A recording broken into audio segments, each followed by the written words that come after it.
Last వీడియోలో తిరుమలలో new place చూసామని చెప్పాను కదా, అది ఇదే వరాహస్వామి విశ్రాంతి భవనం. ఆపోజిట్ లో ఇలా ఒక స్ట్రీట్ ఉంటది లోపలికి, దాని లోపలికి వెళ్ళిపోవాలి. తర్వాత మనం లెఫ్ట్ తిరగంగానే మనకి పాటగంగమ్మ టెంపుల్ ఉంటుంది. కొంచెం దూరం వెళ్ళగానే మనకు నాగతీర్థం కనిపిస్తుంది.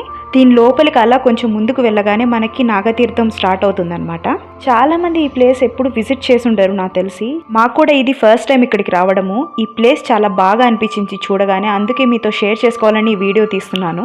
సుబ్రహ్మణ్య స్వామి చాలా శతాబ్దాలు ఇక్కడ తపస్సు చేశారంట. అప్పుడు ఈ కొండ ఒకటి క్రియేట్ అయింది.